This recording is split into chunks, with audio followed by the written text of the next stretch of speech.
A10 VD කියන dash එකට යන පංචර පම්පේ රිපෙයාර් කරන්න යන්නේ අපි. පංචර බැරල් එක සාමාන්‍යයෙන් කැපෙන පේස් කර ගන්නවා.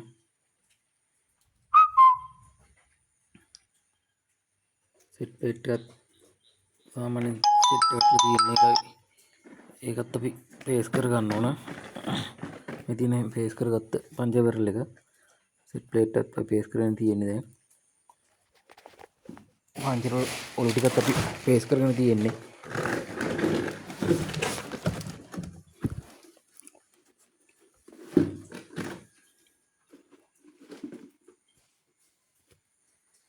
මේවයි අපි ළඟ මේ පාර්ට්ස් නම්බර් ඕන කෙනෙක්ට අපි දෙන්න පුළුවන්. නොදන්න අයට මේ දාන්න ඉගෙන ගන්න. දන්න දෙයක් දන්නේ නැති කෙනෙක් ඉන්නවා නම් බලලා ඉගෙන ගන්න. ඕනම දෙයක් අහන්න අපෙන් අපි දන්න දෙයක් අපි අනිවාර්යයෙන්ම කියලා දෙනවා.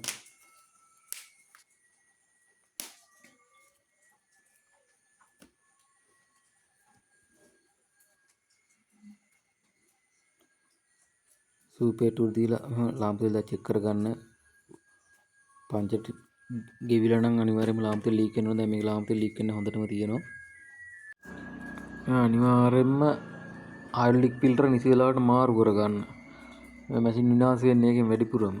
ජැක් සීල් එක දාගන්න. නැත්නම් ඕරින් කඩාගෙන ඇවිල්ලි කරලා මේවා හිර වෙනවා.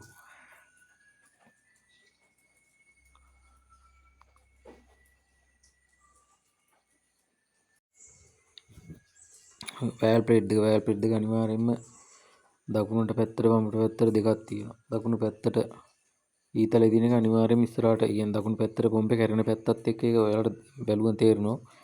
පොම්පේ කැරෙන පැත්තත් එක්ක දකුණු පැත්තට දාන්න ඕනේ. දැන් මේක වම් පැත්තට ඊතලේ තියෙන වම් පැත්තට මේක දාලා තියෙන්නේ.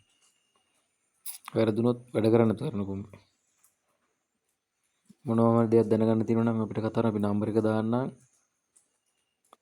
කතා කරන්න පුළුවන් වෙලාවක අපි අනිවාර්යෙන් කතා කුළු දා කරනවා. බොහොම ස්තුතියි.